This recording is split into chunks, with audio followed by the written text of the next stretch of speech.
Descubrí que el luto a veces sirve de lupa para ver quién es quién realmente en tu familia. Uno pensaría que en el velorio de un padre el respeto sería lo mínimo, pero ese día aprendí que para algunos la muerte no es una pérdida, es solo una oportunidad de negocio. Mientras mi hijo lloraba destrozado la partida de su padre, noté algo que me heló la sangre más que el aire acondicionado de la funeraria. Mi nuera no tenía los ojos rojos por el llanto, los tenía bien abiertos, escaneando las paredes y los techos, calculando plusvalía y metros cuadrados. Lo que terminó de abrirme los ojos fue verla, con un descaro impresionante, deslizando tarjetas de bienes raíces en las manos de los invitados, ahí mismo, frente al ataúd de mi esposo. Para ella, el plan era perfecto. Me arrinconó en la cocina y me dijo con una frialdad terrible que yo ya no tenía voz ahí, que era solo un mueble viejo que estorbaba en la decoración y que tenía 24 horas para desalojar o me quedaría en la calle.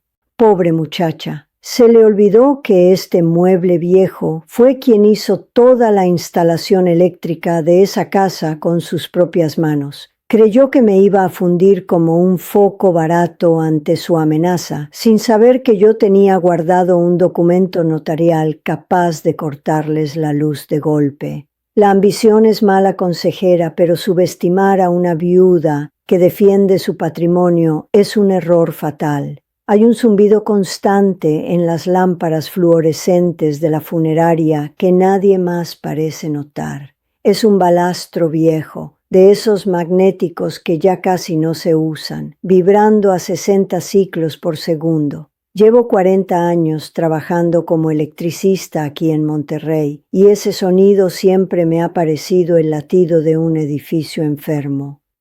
Ahora, parada frente al ataúd de Roberto, ese zumbido es lo único que me mantiene anclada a la realidad, porque si dejo de escucharlo, tendría que aceptar que el hombre con el que compartí 50 años de corriente alterna y continua ya no tiene energía. Roberto está ahí con el traje gris que usamos para la boda de nuestro hijo Federico hace 10 años. Se ve tranquilo. La muerte, supongo, es el apagón final, la ausencia total de resistencia. Pero mientras observo sus manos cruzadas, esas manos que me ayudaron a levantar los muros de nuestra casa en la colonia Mitras, mis ojos se desvían hacia la esquina de la sala. Ahí está Emily, mi nuera. No está llorando. Tiene un pañuelo en la mano, sí, y hace el gesto de secarse el lagrimal cuando alguien se acerca a darle el pésame. Pero sus ojos están secos.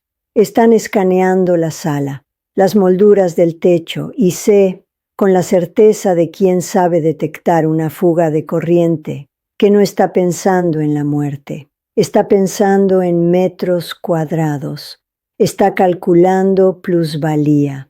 La veo sacar el celular, escribir algo rápido y volver a guardarlo con una discreción ensayada.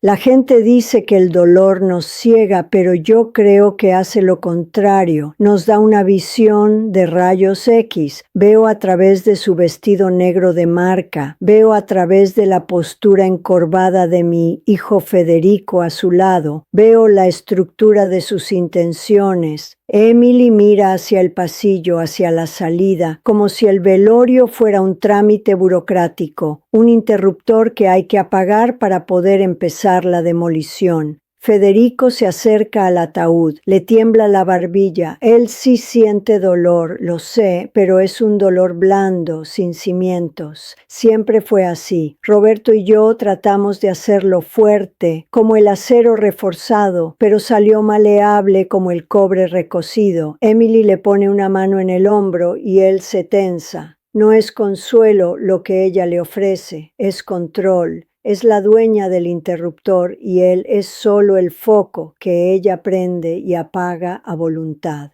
El zumbido de la lámpara aumenta. Alguien debería cambiar ese balastro antes de que se queme y deje a todos a oscuras. Aunque pensándolo bien, tal vez la oscuridad es lo que Emily está esperando. La memoria funciona como un circuito en paralelo. Puedes tener varias líneas activas al mismo tiempo sin que se caiga el voltaje. Mientras recibo los abrazos de las comadres de la iglesia y escucho los murmullos sobre lo buen hombre que era Roberto, mi mente salta hacia adelante y hacia atrás. No puedo evitarlo. La indignación tiene una frecuencia distinta a la tristeza, y lo que percibí hace apenas unas horas antes de que el cuerpo de Roberto llegara a la sala sigue vibrando en mi cabeza como un cable pelado tocando metal.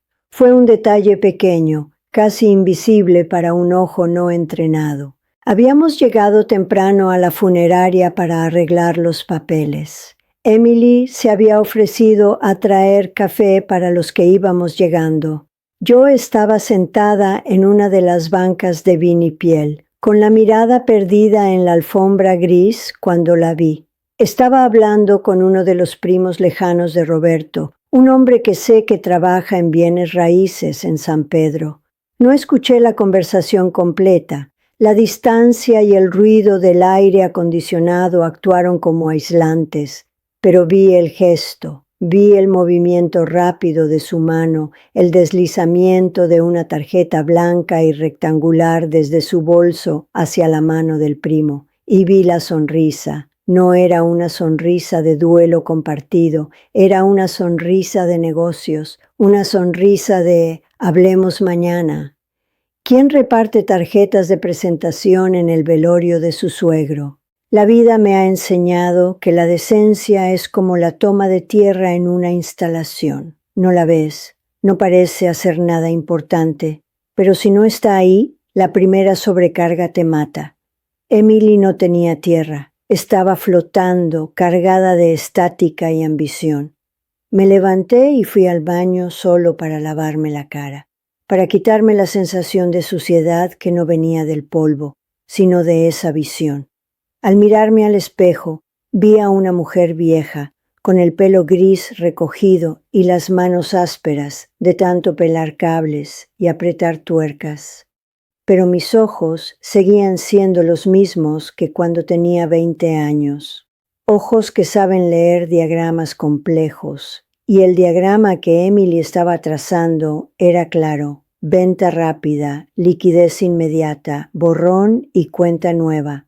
Mi hijo, mi pobre Federico, estaba sentado a unos metros con la cabeza entre las manos, totalmente ajeno a que su esposa estaba convirtiendo la muerte de su padre en una oportunidad de mercado. La ignorancia de Federico no era inocencia, era negligencia, y en mi oficio la negligencia causa incendios. El momento de la verdad, sin embargo, no ocurrió en la sala principal, sino en la pequeña cocineta de la funeraria, un par de horas después de que vi lo de la tarjeta. Ese fue el instante donde el sistema colapsó. El cortocircuito franco. Yo había ido a buscar un vaso de agua. La garganta se me cerraba, no por el llanto, sino por la sequedad del aire acondicionado y la rabia contenida. Emily entró detrás de mí. Cerró la puerta con un clic suave, pero definitivo, el sonido de un candado cerrándose. Juana, dijo. No, doña Juana, no, suegra, solo Juana. Su voz tenía ese tono que usan las maestras de kinder con los niños lentos, una mezcla de paciencia fingida y condescendencia. Me giré lentamente. Dejé el vaso sobre la barra de formaica.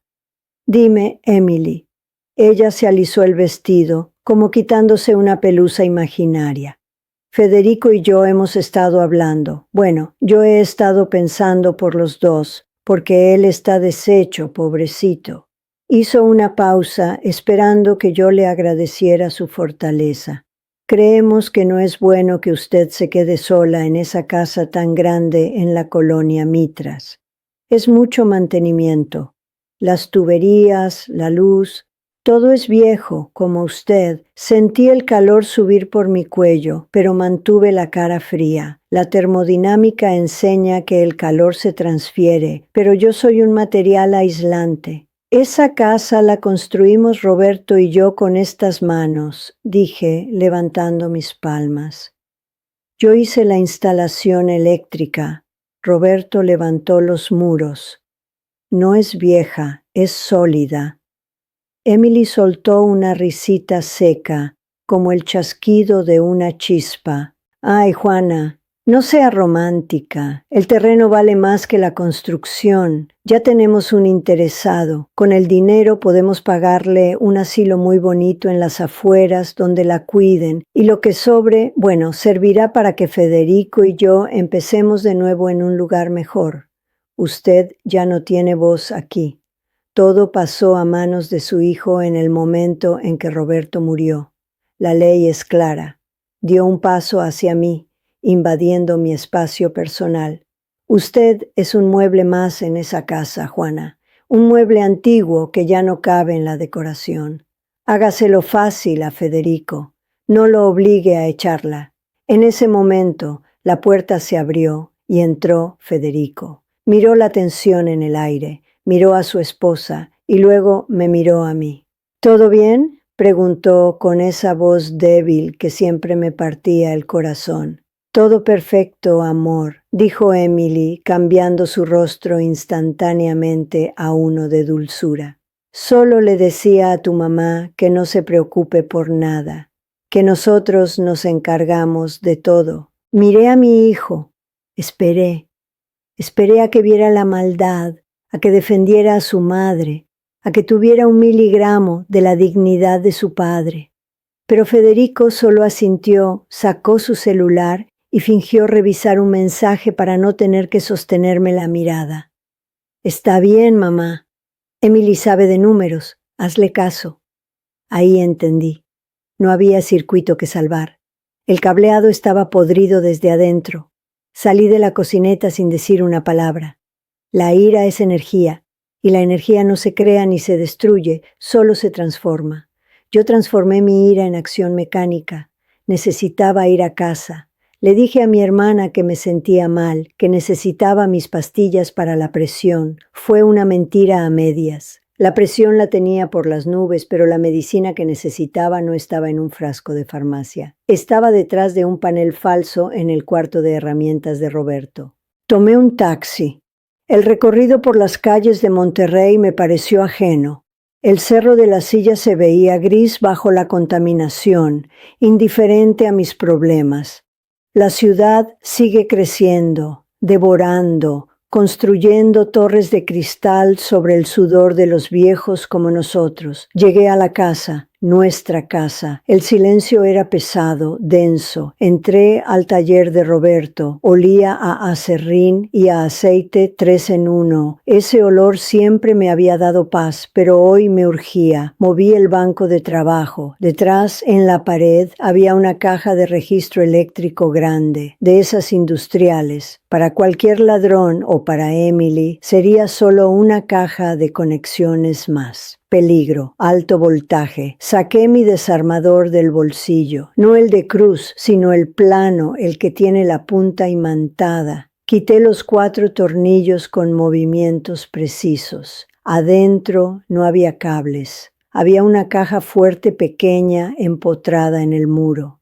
Marqué la combinación, la fecha en que Roberto y yo nos conocimos, más el amperaje del primer transformador que arreglamos juntos. La puerta se abrió. Ahí estaba, el sobre manila con el sello de la notaría, y debajo de él otro sobre, uno blanco, más grueso. Roberto me lo había dado 3 meses antes de morir, cuando el cáncer ya le había dicho que su tiempo de vida útil se agotaba.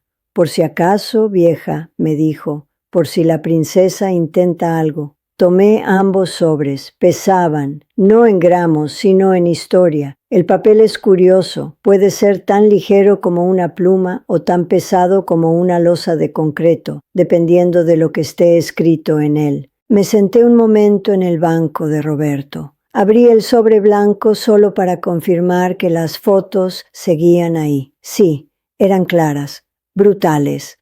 Cerré el sobre. Sentí una punzada de dolor por Roberto, por lo que tuvo que ver y callar para no destruir a Federico antes de tiempo, pero el dolor se transformó rápidamente en frialdad. Ahora yo era el interruptor y estaba a punto de cortarles la luz. Esa noche, de vuelta en mi casa, porque regresé al velorio y luego volví a casa a dormir, negándome a dejar la propiedad sola, me miré en el espejo del baño. Las luces que yo misma instalé hace 15 años iluminaban cada arruga, cada mancha de sol en mi piel.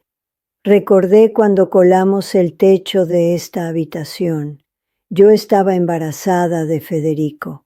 Roberto cargaba los botes de mezcla y yo dirigía la manguera del colado, asegurándome de que el concreto cubriera bien las varillas. Éramos un equipo, éramos fuertes. ¿En qué momento fallamos con Federico?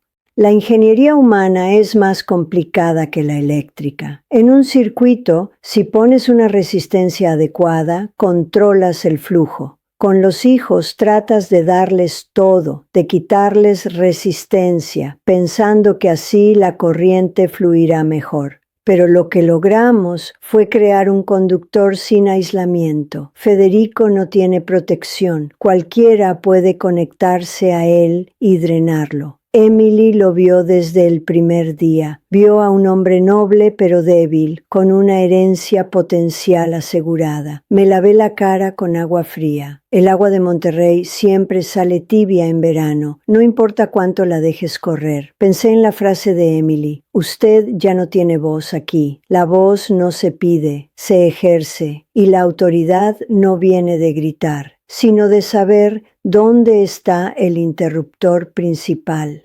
Mañana, después del entierro, cuando crean que estoy más vulnerable, intentarán dar el golpe final. Emily ya debe tener al notario listo o a algún comprador incauto. Me sequé la cara con la toalla áspera. Miré mis ojos en el espejo. Ya no había duda en ellos. La filosofía de mi vida siempre fue simple. Si algo no funciona, se repara. Si no tiene reparación, se reemplaza. Pero si algo amenaza con quemar toda la instalación, se corta de raíz.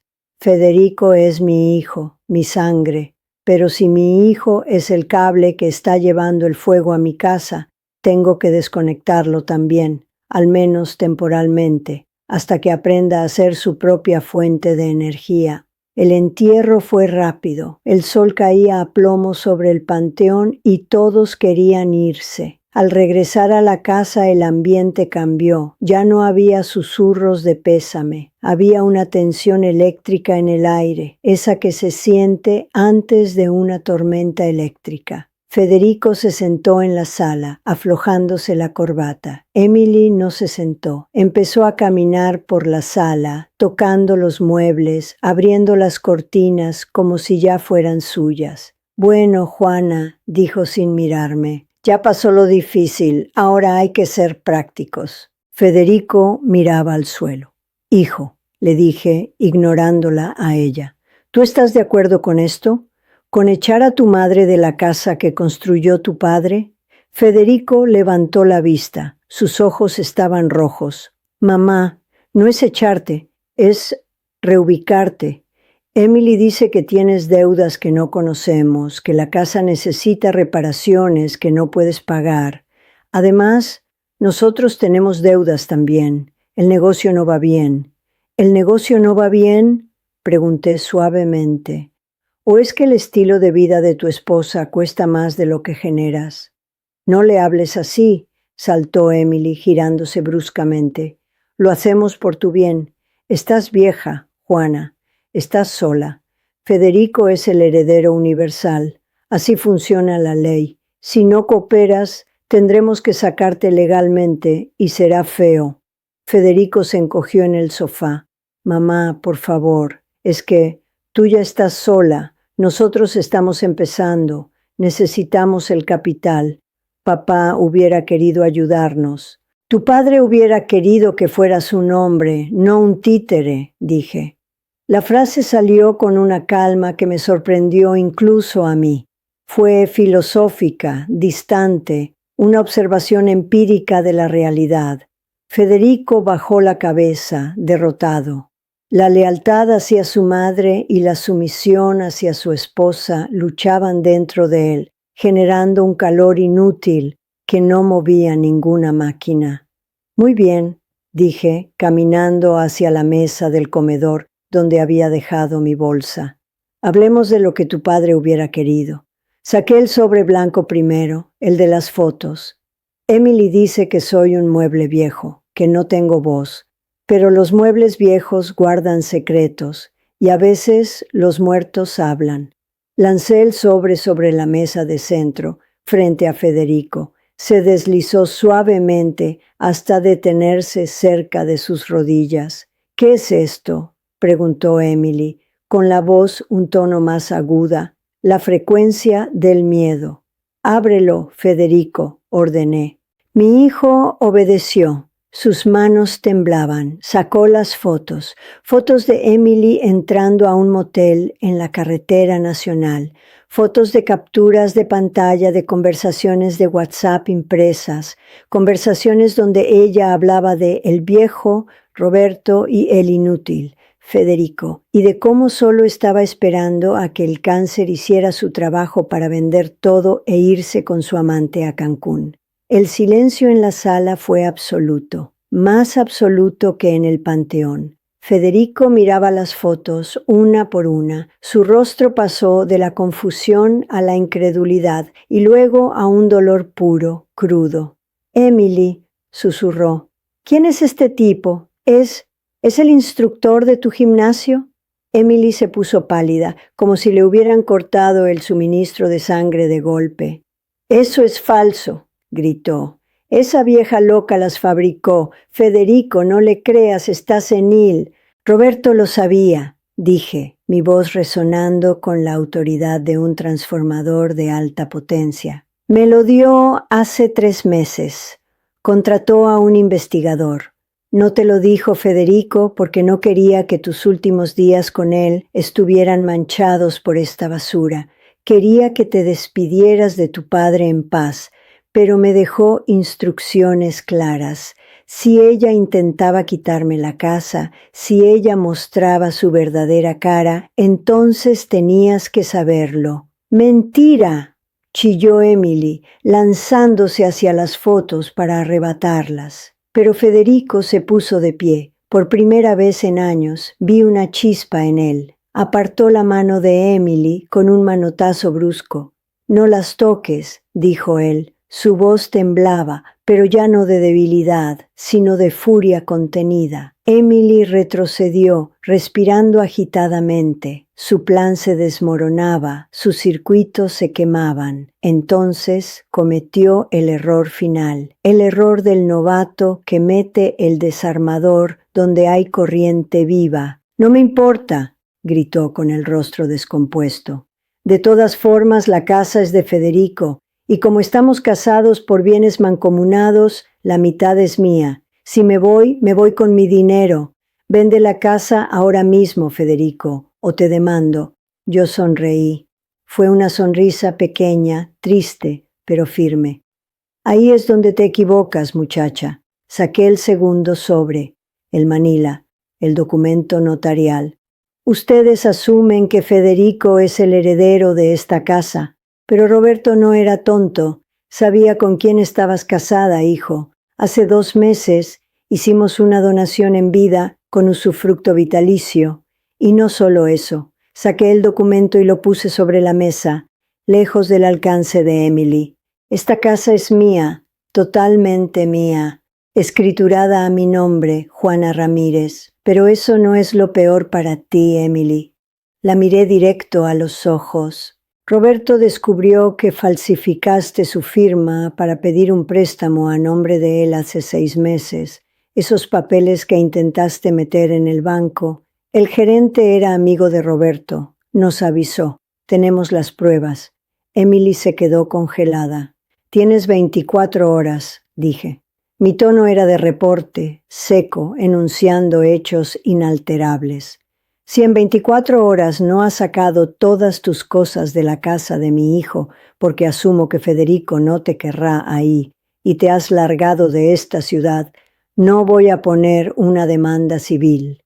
Voy a ir a la fiscalía y voy a presentar una denuncia penal por fraude, falsificación de documentos y abuso de confianza. Tengo los estados de cuenta, los peritajes de las firmas y el testimonio del gerente del banco. Miré mi reloj de pulsera, un Casio viejo que nunca falla. Son las 4:15, tienes hasta las 4:15 de mañana. Si te veo, si te acercas, si mandas un mensaje, vas a la cárcel. Y créeme, en Santa Marta no hay aire acondicionado ni ropa de marca. Emily miró a Federico buscando un aliado, pero Federico estaba mirando las fotos de nuevo, con lágrimas corriendo por su cara, pero con la mandíbula apretada. «Lárgate», dijo él. Fue un susurro, pero se escuchó como un trueno. «Pero bebé, que te largues», gritó Federico rompiendo en llanto. «Vete, fuera de aquí». Emily no esperó las 24 horas. Sabía calcular riesgos y sabía que sus probabilidades habían caído a cero. Salió de la casa hecha una furia, azotando la puerta, gritando insultos que rebotaron en las paredes de ladrillo sólido que Roberto y yo levantamos. Escuché el motor de su coche arrancar y alejarse chirriando llantas. La sala quedó en silencio. El zumbido de la calle entraba levemente por la ventana. Federico se dejó caer en el sofá, cubriéndose la cara con las manos. Lloraba como cuando era niño y se raspaba las rodillas, un llanto desconsolado de quien se sabe perdido. Me acerqué a él, no lo abracé de inmediato, lo miré con esa distancia filosófica que la edad te regala. Me dolía verlo así. Claro que sí, es mi hijo. Pero a veces, para reparar una conexión, tienes que pelar el cable, quitarle todo lo que estorba, aunque duela, para poder hacer un empalme nuevo y limpio. «Mamá», sollozó, «perdóname, soy un idiota, lo perdí todo». Me senté a su lado y le puse una mano en la espalda, sentí sus costillas vibrar con cada sollozo. «No perdiste nada que valiera la pena, mijo», le dije suavemente. «Perdiste un parásito, eso no es pérdida, es saneamiento. Pero me iba a quitar tu casa, iba a dejarte en la calle, y yo no hice nada, pero estás aquí ahora», contesté. «Y la casa sigue aquí, y yo sigo aquí». Me levanté. El sol de la tarde entraba por las ventanas, iluminando el polvo que flotaba en el aire. Fui hacia el apagador de la entrada.